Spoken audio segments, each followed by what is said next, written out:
वक्रतुण्डमहाकाय सूर्यकोटिसमप्रभ निर्विघ्नं कुरु मे देव सर्वकार्येषु सर्वदा।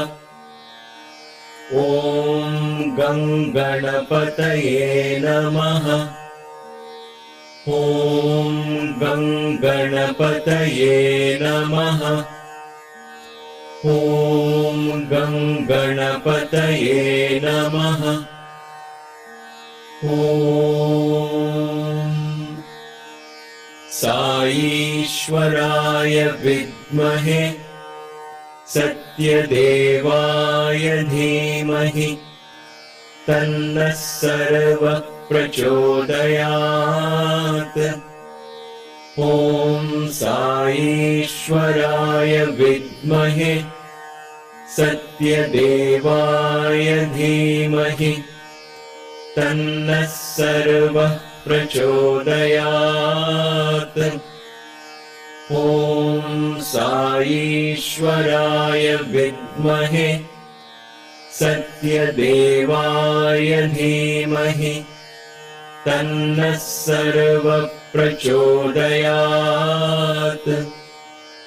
ॐ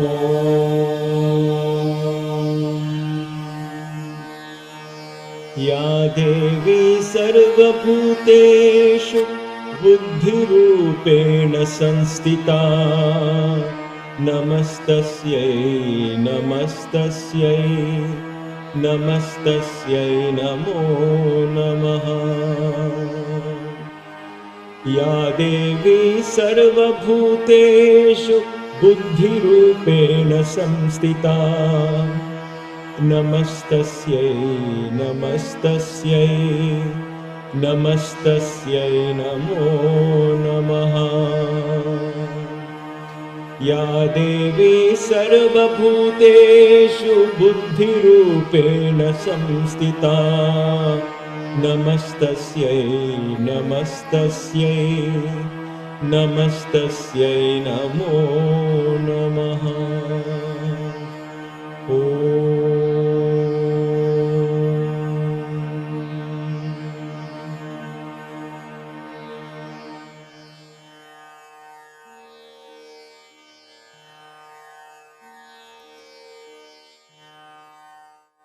Namaste. Welcome to Kaivalya Yoga Gurukulam, KYG as we all know it. Welcome to this divine satsang where we are continuing this beautiful, amazing, mystical journey into the Sri Chakra through the medium of this divine mantra, sloka, prayer, whatever you call it, that we all know as Sri Devi Khadgamala. So in this journey of the Sri Chakra, we are now in the third Avarna. And we have completed 4 of the 8 petals that is there in this particular Avarna. In this, everything is Ananga. Ananga means infinite. Ananga has also been popularly described as love. And love is infinite, right? The love, the divine love, when you talk of love, there is no conditions to those love. It's not the love that you and I understand in our normal everyday activity. When I say I love my child, I love my wife, I love my friend, I love my job, that kind of love is God. It's of course part of this infinite love, but it's a very small fraction because it is more out of attachment. But this infinite love is love which knows no barriers, no conditions. And therefore, the word Ananga is also being interpreted in many schools that studies the Sri Vidya through the Devi Khadgamala. They interpret this as love. But I would like to meditate on the infinite part of it, which is love as well as everything else. Everything about this energy is infinite. And thus we saw the first petal, Ananga Kusuma, the flower and the fragrance that it has. Ananga Mekhala, the girdle, the embrace that keeps you entrained in this divine consciousness. Then that which is intoxicated by itself, the energy itself is intoxicated, and it intoxicates you as well. And that is endless, endless, infinite nature in this. And that intoxication cannot be compared to anything that we can even relate through the senses. The sensual intoxication that we have with sugar, for example, or alcohol, for example, or anything that we like with reference to taste, and intoxication with reference to touch and sight and so on. Those are again very fragmented, very limited in their ability to really intoxicate you. And even if they do in that very limited manner, even that is very limited in the time frame. It doesn't last forever. But this is Ananga. This infatuation, this God consciousness, that the bug that bites you, God bug, is endless. Because once the bug bites you, once the door opens into divinity, nothing else will satisfy you. And this is, I'm sure, your experience as well. Many of us feel like this because we say, oh gosh, I'm not happy with this world, and I'm not happy with all of this, but I'm not even able to go there. I'm neither here nor there, right? We feel that. But that's because the door is opened. So we are getting pulled because of our past into the limited environment, back into our prison cell, but then a greater part of it is slowly opening up into this infinite intoxication. And once I've tasted that, once we have tasted divine love, nothing else satisfies us. And therefore that infatuation is eternal, infinite in nature. So we touched upon these four.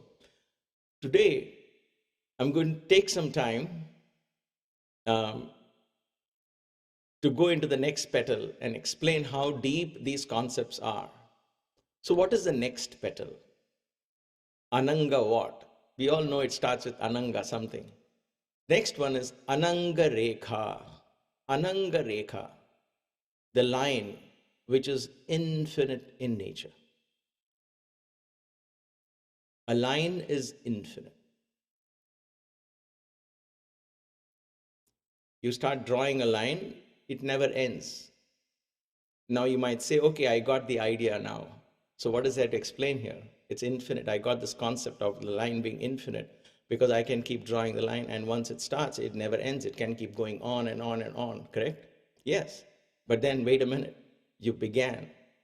Even though you can go on and on, you will always know where you began that line. So just drawing a line on paper or imagining a line doesn't cut it. So I meditated upon this for a while and say, how can this Ananga be without a beginning and without an end? What kind of line it is? I did some reading, I did some research, I did some thinking hard, and I dreaded going into mathematics, but I went in.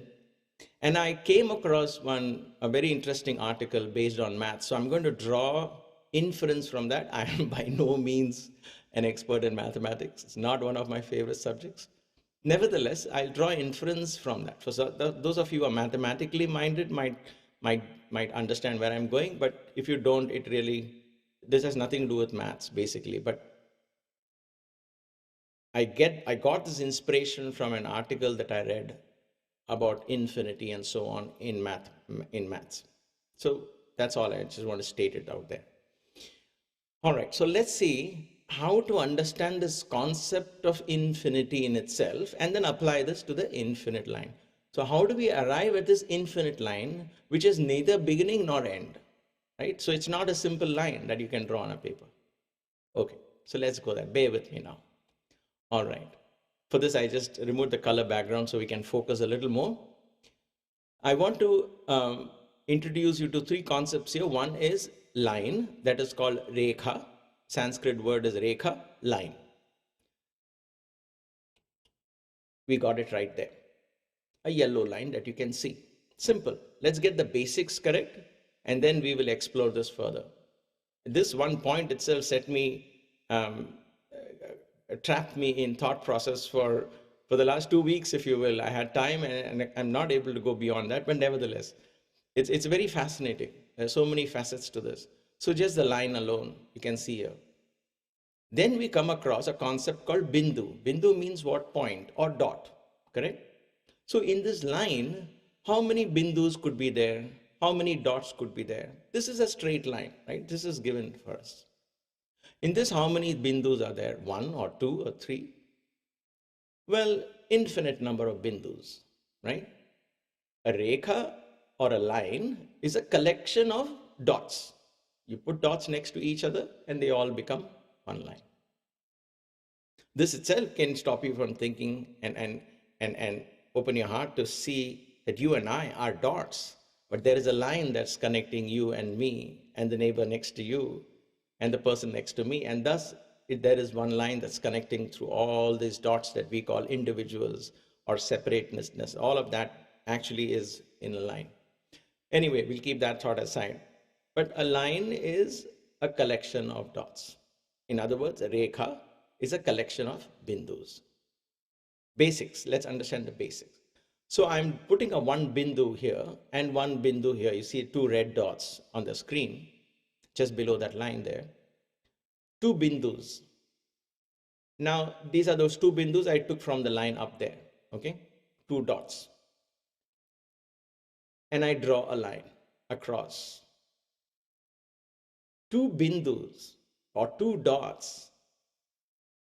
What is so special about it? They share a unique line. The line is very unique and it belongs to these 2 dots. Anywhere you see a line, it is in between 2 dots, right? 1 dot here, 1 dot there. So depending on the length of the line, you can say, what about a small line? Even then, a line itself is a collection of dots. So a line has got 2 bindus. So 2 bindus, wherever you place those 2 bindus, look at it from the point of a bindu now. I take a bindu, a dot, and place it in one place, and I place another dot somewhere else. Then the one that joins them is a line. So 2 bindus share one unique line. It's unique to them, to these 2. Okay? So this is one basic parameter that we have to understand. Now, coming back to the bindu, in the bindu, you could have more than one line crossing it, correct? So I could have one line going this way. I could have one line going this way, and many lines like this, correct? But let's take 2 lines, for example. One line this way, one line this way.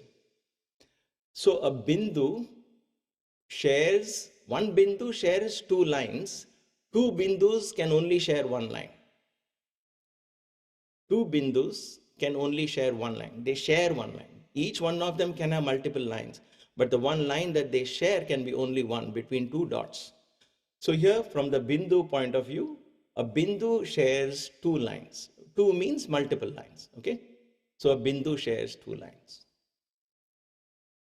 Just bear with me, be patient and think along with me. I'll try not to rush it, and if possible, even go through this one more time, because it's very important that for us to comprehend that Sri Chakra, the study of Sri Chakra, the study of Vedanta in itself is not simply a matter of emotion, faith, and all of that. It is a lot of deep thinking, and in that thinking, your brain begins to think in new ways, right? So I'm hoping you're opening your mind to thinking like that. Don't worry about right and wrong at all at this point. Just open your heart and mind to think. So a bindu or a dot shares 2 lines. All right, let's go to the lines now. Here you see one line. Here you see another line. Now, each of these lines, they share two bindus. However, if you have these two lines, parallel lines, what is it that they are sharing now? What are these two lines sharing? It cannot be one bindu, because unlike the top, which is crossing each other, there it is very clear. At the point of intersection of these two lines, they're sharing one dot. So here, two parallel lines, what are they sharing? What are they sharing? They are sharing what is called a slope. Tata. Tata means slope. That gap in the middle, the gap between those two lines, right? Two parallel lines. There's a gap there. There is a slope that is being defined because of the shape or the angle of these two lines. That slope is unique. One slope shares two lines, just like one bindu shares two lines. One slope shares two lines. That slope is called tata. Tata means slope. So there is an added one I added to the right side, one more term that we learn. We know rekha means line, bindu means a dot, ananga, of course, is infinite, and tata is slope. So we have understood now, to some extent, bindu, right, dot, shares two lines. Rekha, two lines, share a slope. A tata or a slope shares two lines. So what is common between bindu and tata now? What is common between the dot and the slope? Both of them share two lines, right? Both of them share two lines. They're very unique, very, very close to each other. This kind of thinking is the basis for us to understand that how do you say the dot is same as a slope? Because of this unique feature that they share. A slope shares two lines, a dot shares two lines. And therefore, could we say a bindu equals tata, or in other words, a point is equal to the slope, or a dot is equal to the slope? Why can't we say that then? We can use them interchangeably if you see it from this particular aspect, this particular feature that both of them share two lines. They are the same. Whether there is a slope or a bindu, it doesn't matter. It's hard to comprehend. Now, you might say that's not the case. It doesn't make sense. You can't do that. I agree. But just for a moment, it's possible, right? It's possible to go into this direction and say, okay, a slope and a dot can be said in this particular context be the same. Just for a moment, again, pause and ponder here how movement and stillness is considered same in spirituality, in Vedanta, in meditation. Just like slope and bindu, movement and stillness can be the same. When I was doing Tadasana is simply standing still as a mountain on your 2 feet. Very simple. For those of you who attend the yoga classes, the beginner's class at least will know that. My teacher one day asked me, so are you still? I said, yes, I got it. I think I have to make me practice for a month. He said, I'm coming back after a month. You practice Tadasana, and he disappeared. And then he came back after a month and he said, did you understand Tadasana? I said, yes, of course I did. I can stand now on 2 feet. And so he said, I'll come tomorrow and see you do the Tadasana. So I was standing in Tadasana. I became the mountain. I experienced stillness. And he asked me, are you still or are you moving? I said, what do you mean moving? I am still. I mean, where is the concept of moving here? Unless there are variations in Tadasana, asana is stillness. I'm just standing still as a mountain. Where am I moving? He said, as a breath, you are moving. As a mind, you're flying here and there. As the body, you are still. So close your eyes. Tell me again, are you still or are you moving?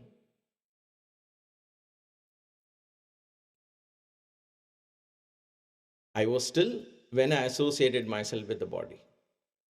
I was moving when I associated myself with the breath. I was all over the place, past and present and future, up and down, when I associated myself with thought, because thought is not limited by any of this. So, was I still or was I moving? Or does that even make sense now? So, at some point, the mind stops thinking, and it should, because these differentiations are lose their meaning after a while. So here, I'm just giving that as an example of how we have to apply these principles in spirituality, that there is really no difference, there is no two.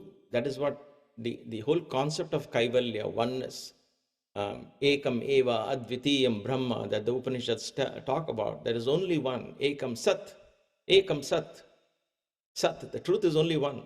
Vipra Bahuda Vadanti, we see it as the many. All of that, for, how does one understand that? It is from thinking like this, thinking in a different manner. Okay, so when you see these, you look at a point and you look at a gap between two lines and you say they are completely different, but there's nothing common in between them. But hey, well, wait a minute, there is, right? They both share two lines, and therefore there is something extremely common in them. That is their very essence. And therefore, can we not say that a dot is the same as a slope is the same as a dot? I know we haven't come to Ananga yet, but I'm sharing with you the way I approach these kind of thoughts so that you're with me, and therefore I'm not simply giving you the point as a matter of preaching, but I want you to think along with me. So you can decide whether it makes sense to you or not. All right, so to some extent we can say, all right, they're similar to each other. Okay, even if they're not equal, they're similar to each other, right? Let's hold on to that thought. Now I want to prove to you how this slope actually becomes the bindu and the bindu is the slope. How do I confidently say that the slope and the bindu are the same? Not only because they share this, but I'll show you how the bindu is the slope is the bindu. That will open us to this concept of Ananga, infinite. How can the slope be the bindu? My eyes, I don't see a dot in that slope. I see a gap between two lines. In the lines, maybe there are dots, but between those in the slope, how can that slope be a dot? How can a dot be a slope, right? Well, let's go to the next one. Have you driven in a highway? I'm sure most of us have. The highway stretches way out in front. And at this point, I just want you to visualize this. So when you look at it from a height and you look at the highway,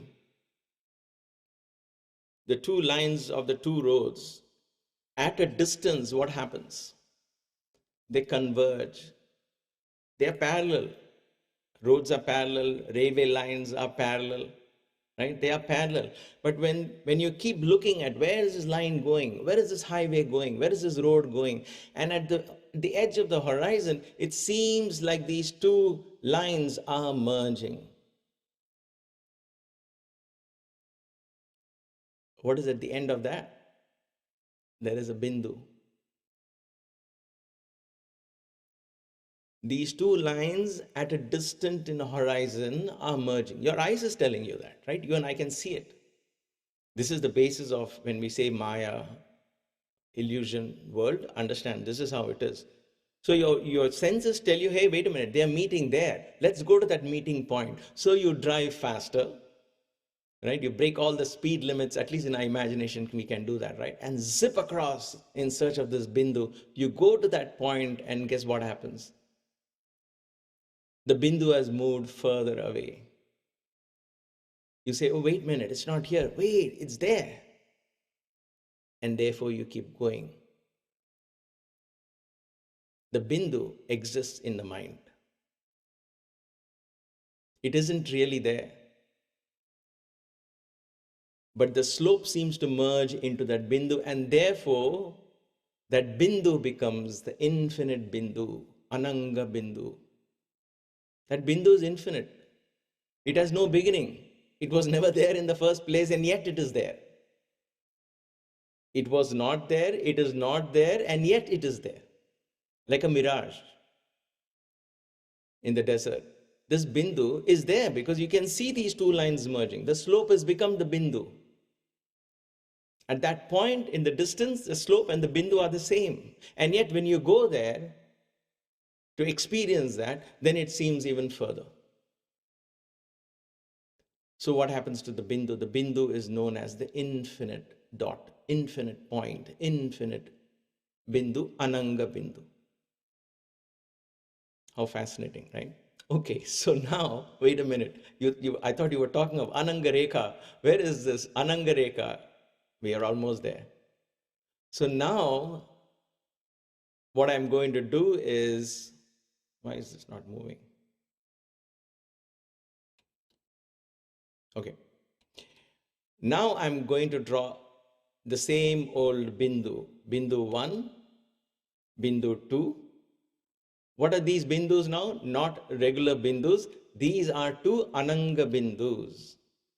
Okay, these are the two Ananga bindus. We have understood what Ananga bindu is. Ananga bindu is which appears at the end of a slope. And the line that connects these two Ananga bindus is Ananga Rekha. And therefore, this line of infinity has no beginning, no end. Because this line begins from one Ananga bindu and ends at another Ananga bindu. This is Ananga Rekha. When it first clicked to me, I was scratching my head and I said, wait a minute, I just need to quickly go through this again.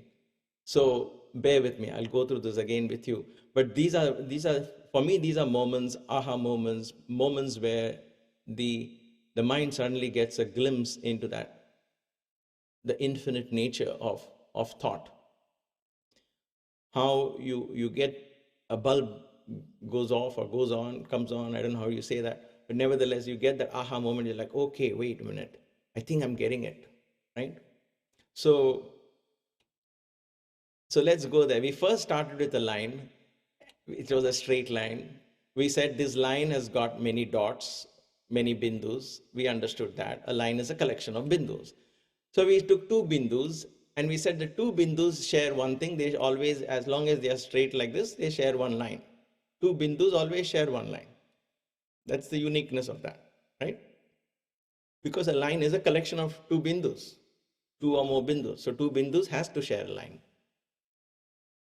Then we noticed from the bindu point of view that a bindu can share more than one line. It shares two lines. So a bindu shares two lines. This is normal bindus that you and I can put on our forehead or anywhere on the wall. We can do all of that. This is a regular bindu, bindi, whatever you want to call it. And then you have these lines. Again, a regular line, not Ananga, not infinite, just regular two lines. But they share something unique. What is that? They share a slope. So you have two lines that can share a dot. If they cross each other, they share a dot. If they don't cross each other, if they are parallel lines, they also share something. They share what is called a slope. Right? Okay. So now, in that context, because of the similarity that slope shares two lines, a dot shares two lines, and therefore a dot and a slope can be said to be one. They are equal to each other. They have the same feature. The very essence of a dot sharing two rekhas and a tat sharing two rekhas, that essence I can say they are one. Now, if this is difficult to comprehend, that's why I said, let's go now, take this concept and apply how a slope becomes a bindu in our everyday experience. So we go to the highway and look at the road from the top. Take a helicopter and look down and see the road going all the way out. At the end in the horizon, we see them merging into a dot. We see it. Our senses can't lie. Well, now we know they lie, because when you go there, you find that that bindu is yet further away, and that never ends. What never ends? The existence of that bindu never ends. It doesn't go away, it is still there, but you can never reach it. And therefore, that bindu becomes infinite. Ananga bindu.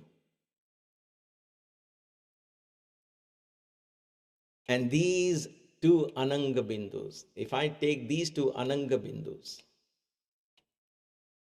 Bindu 1, Ananga 1, Ananga Bindu 2, infinite dot 1, infinite dot 2, and I draw a line joining these two infinite, then that line that joins these two infinite bindus is the line of infinity.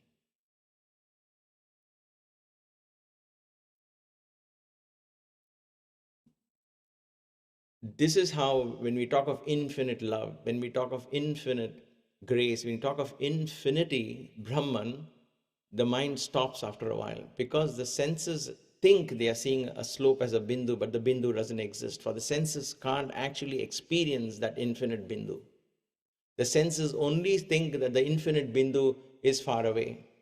And as long as it's far away, it believes. But when they actually go there, the bindu doesn't seem to be there. It is nice to hear stories of Baba when you're far away. When you go there once in a while to see him, you're looking at him at a darshan from far away.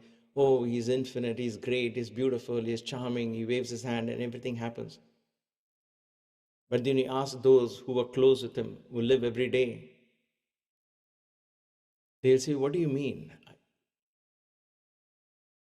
He's just a regular administrator. He chided me for spilling coffee on my t-shirt or whatever it is. That's silly little things. That's not usually associated with the infinite cosmic Brahman. Because the sense, when you go closer and closer to divinity, the senses cannot comprehend it. The senses is only going to see it further away. That's the nature of infinity as shown to us here. So it is impossible for the mind, because the mind is a product of the senses. The mind is just whatever you're seeing, whatever you listen to, whatever you touch, whatever you taste, and whatever you smell. These are the things that form your mind. And your mind builds a data bank based on the information that's come from these senses. Just like the bindu. So you look out, you see that the roads are emerging in a distance. But when you go there, the senses says, it is still there. Keep chasing, keep chasing, keep chasing. Because from the senses point of view, from the mind point of view, you cannot be at that point of infinity. Because for the mind, it exists beyond the mind. And that is the Ananga Rekha, this petal, that we meditate upon in this beautiful Avarna, the sheath, the line of infinity. Thank you for your patient listening. I hope you liked it.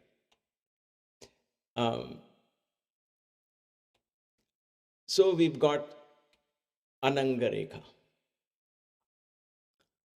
line. Kind of got an idea what that is, right? We dare not say we understood it, because the mind can never understand these things. So you just start opening your mind to thinking on these lines and let it drift along and see what other insights come to you and keep going in that direction. So Ananga Rekha is the fifth petal. Then comes Ananga Vegini. Ananga Vegini. Ananga Vegini is the river. Ananga, of course, infinite. We know that by now. At least the meaning we know. The river is infinite in nature. Again, you might say, wait a minute, how does that? It doesn't make sense. We know where the river begins. No math, I promise. I'm not going to math again. So we know where the river begins. Every river has a beginning and every river ends into the ocean. So what is infinite there?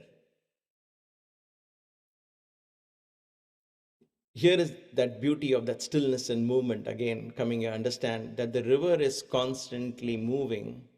The water in front of you at a given point in time is never the same, or at a given point in time is one kind of water. And then at the next moment, the water in front of you is not exactly the same water which it was a moment ago. Why? Because that water has moved. Has the river moved along with that water? The river is still there. The water is moving. The river is still and the water is moving. The water in the river is moving. We generally say river is moving, river is flowing fast, and so on. But actually, it's the water in the river that is flowing fast.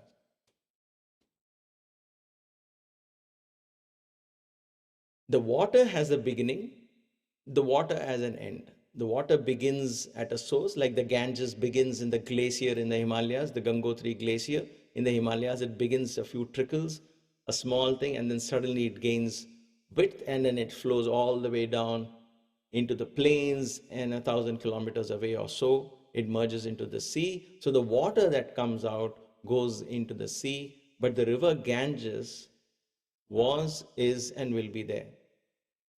What makes that river, concept of river, infinite? Because when this water merges into the river, the water of the river merges into the ocean, the sun beats down on the ocean, water again rises up as the vapor, and this is basic science, correct? And then clouds drift it along, and then it goes back to the snow-clad mountains and or anywhere in the world and comes down as rain or comes down as snow, comes back to form a river. That concept, that cycle of water going into the ocean, coming back up as a vapor and coming back down, never ends. And therefore the river is infinite.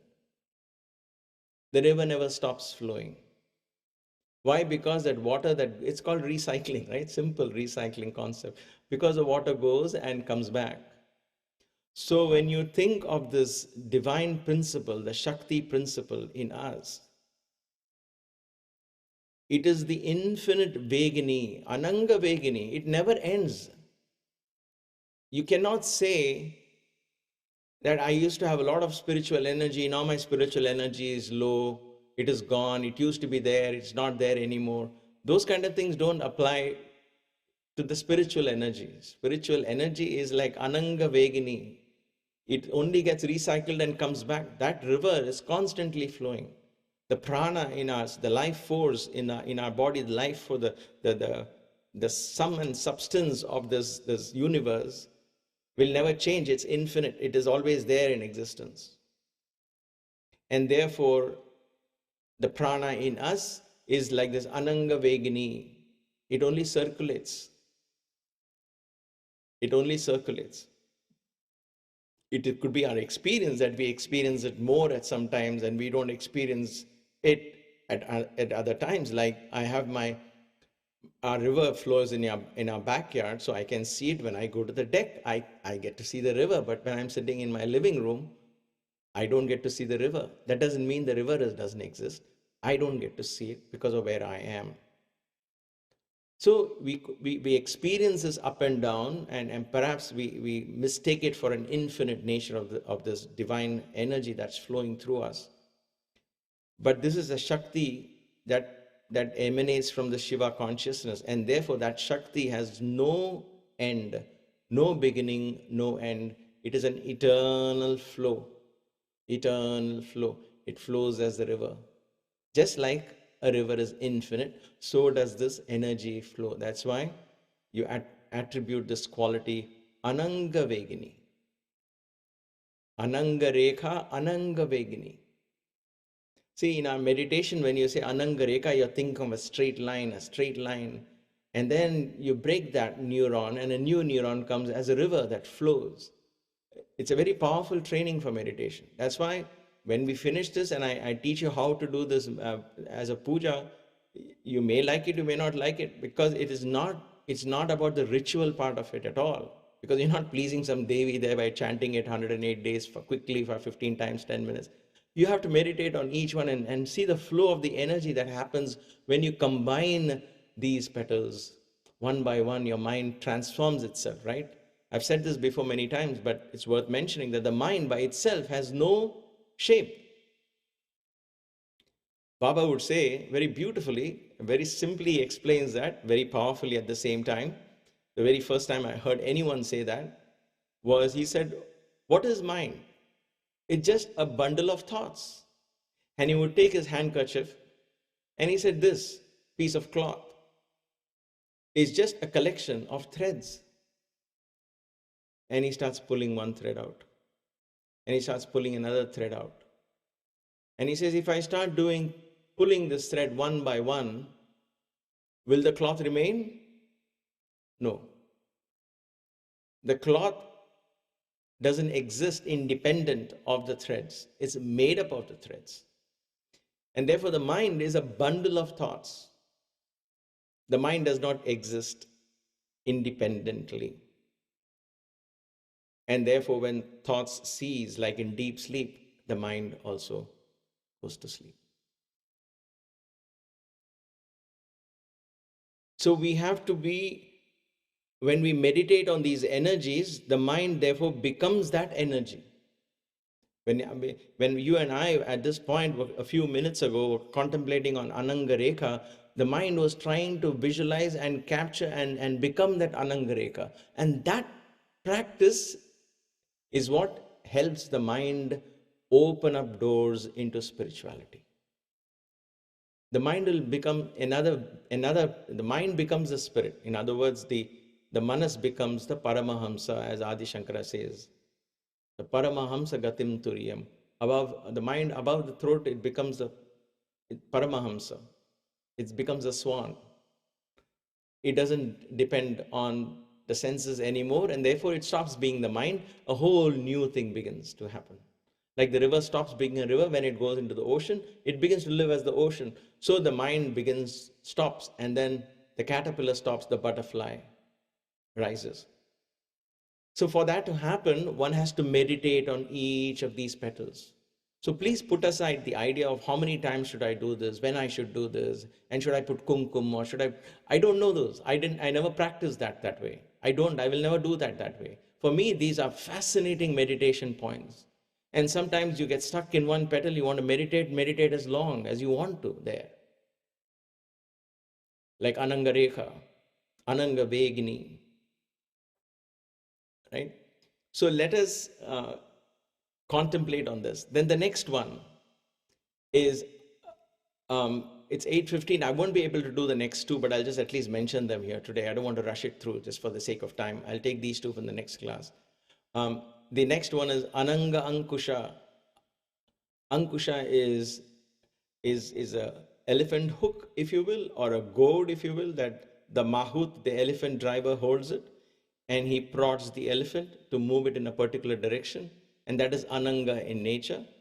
So we are going to talk about that. And the last one, the 8th petal here, is Ananga Malini. Ananga Malini. Malini is adorned with a garland. Mala is garland. Malini is one who is adorned with the garden, or one who adorns you with the garland. Okay?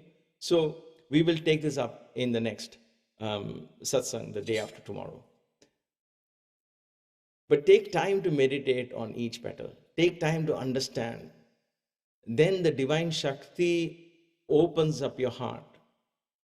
And that understanding takes you closer and closer to Sri Vidya, to the understanding of it. This is what the whole concept, again, I keep saying this concept of initiation in those days were like this.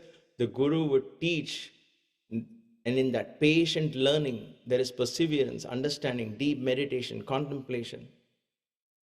Then memorization of these names come automatically, because now you're making a pattern of thinking. For each of those avarnas, you have to develop a pattern of thought. You have to develop a storyline. Oh, wait a minute. What happened to the first? How did I go through those 8 siddhis? What happened to those 10 devis? Who are they?